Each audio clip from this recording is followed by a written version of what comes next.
Happy Canada Day weekend. Today we're looking at my Princecraft 172 Sport.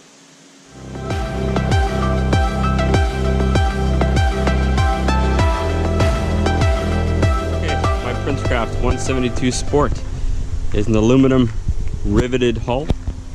It's a deep V style boat.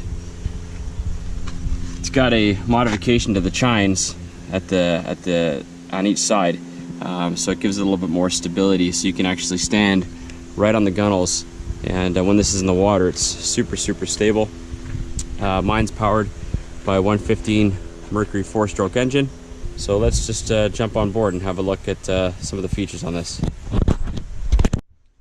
The one thing about Princecraft is they don't really advertise too well what the features of the boat are. They have some nice videos and stuff on their website and on their YouTube channel, but they don't really go into too much detail of the boat and its features. I've got a 24-volt power drive V2 from Minn attached to the front. It's got the iPilot upgrade for the head unit, so I can actually use spot lock. It does not have the iPilot link, so at the moment I can't link it to my fish finder. Left hand side is one of the live wells modification that I made. I put a 3-rod holder here, and it's also where I store my ruler for my boat when I'm fishing tournaments. Over on the left hand side here is a cooler, so you can fit all sorts of stuff in there. Keeps everything nice and cool. There's also a drain plug at the bottom, so you can drain the ice out at the end of the day.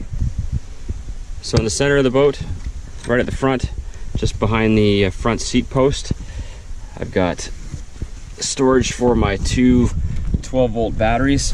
Initially, when this was installed, the 24-volt trolling motor obviously needs 2 batteries. They were side by side here, and the problem with that was I was losing all the storage that's just ahead here. It's probably about 18 or 20 inches of storage up front.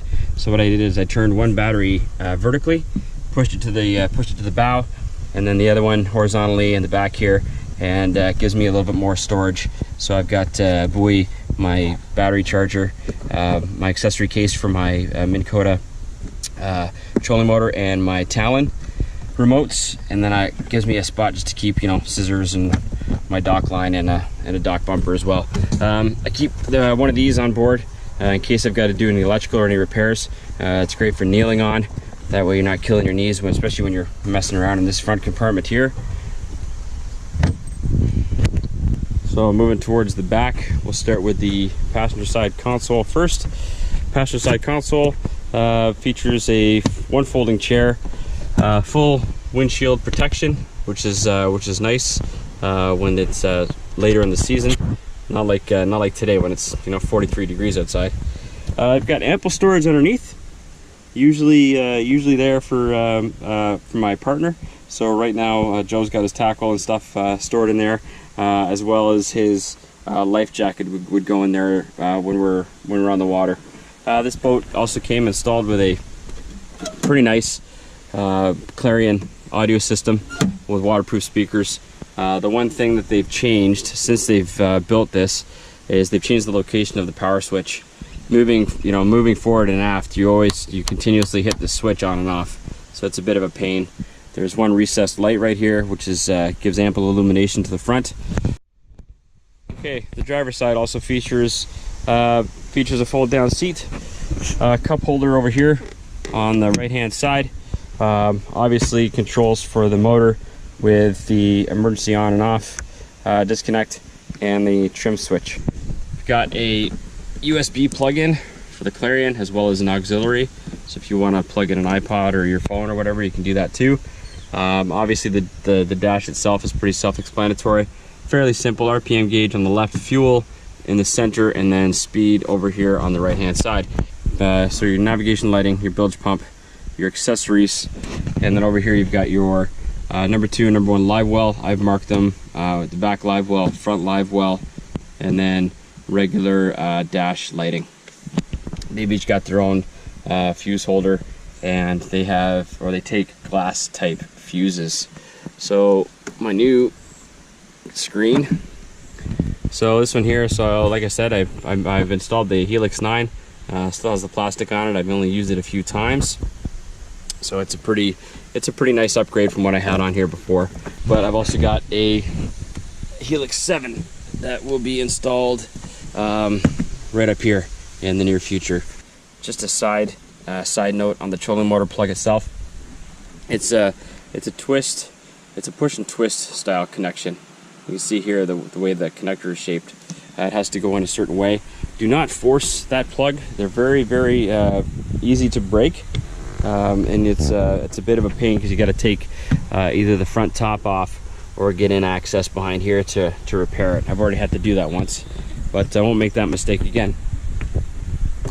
Moving further back, the nice thing about this is it's kind of like a transformer.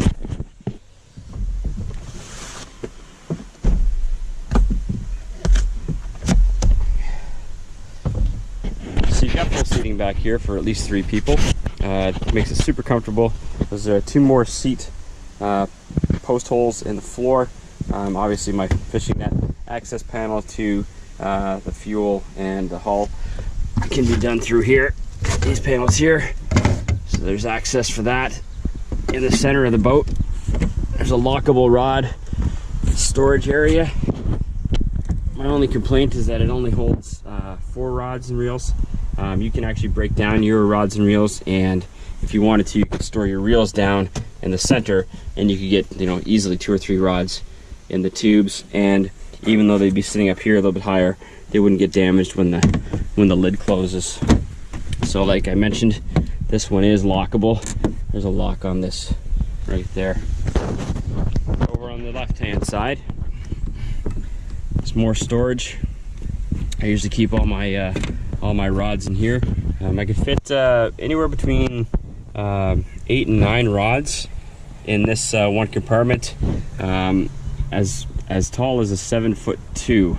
Anything taller than that won't fit, because the storage goes all the way up the side, pretty much towards the bow.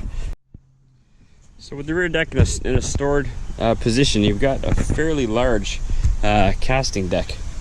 The nice thing about this is that 2 or 3 people can fish off this comfortably. It's well high enough that you clear your talon, well high enough that you're going to clear your motor. I've also added grip tape towards the back of the boat on both the left hand and right hand side. So if for whatever reason you need to put your foot down in this well here, either to net a fish or maybe clear off some debris off your prop, you can do that without falling into the water. The back left hand side, you've got your starting battery. It's one 12-volt battery. I actually replaced it this year so I could get a little more juice out of my starting battery when I'm running my electronics, using my talon repetitively. And then I've also got some upgrades for my GoPros. The big live well in the rear, my call tags are in there right now. I've got to change those because I want to get the ones that have the clips instead of the ones that have the metal style clamps on them. It's fairly deep. There's also a divider that can go in place here, and the bait bucket that you saw me store all the stuff in at the front would normally sit over in that area as well.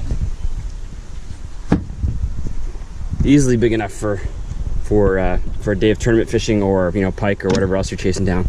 I use this for my tackle storage box. It can fit both 32s and 3700 boxes in here. I've got some of my tackle out right now because I'm in the process of doing another video for you guys. So as you can see, I've got everything marked. Over on the right hand side, just behind the driver's console, is my safety gear, my toolkit, which you saw a video on. I've also got my battery booster, first aid kit, and looks like I've got a bottle of Gulp Alive back there as well. So I've got a fold-up boarding ladder on the rear, so that's pretty handy when you can put your talon down and basically go swimming, and the boat's not going to go anywhere. So you can use that obviously to get both on and off the boat, in the water and in your driveway, which makes it super friendly and nice to have. Not all boats come with them, so you might have to ask for it as an option. The one thing I did modify is I was losing my trailer lights just from the pressure of pulling the boat in and out of the water. Just added a couple of zap straps to each of the LED light housings. That way, no matter what, they're not gonna come out. Pay special attention, obviously, to where your trailer license plate is mounted, as well as the condition of your bunks. You should be looking at these guide bunks basically every season, and if you've got splitting and carpet wear like I have, then it's maybe time to repair that as well. And thanks for watching. If you're new to the channel, please subscribe to Ready Aim Fish. I hope you enjoyed the look at my Princecraft 172 Sport. If you're in the market for a boat, this is a great boat to get for your first boat, especially if you don't want to get into fiberglass or something too expensive. They could be had at a great price. There's a whole line of Princecraft boats that aren't quite as big as this one, and there's also a few that are bigger.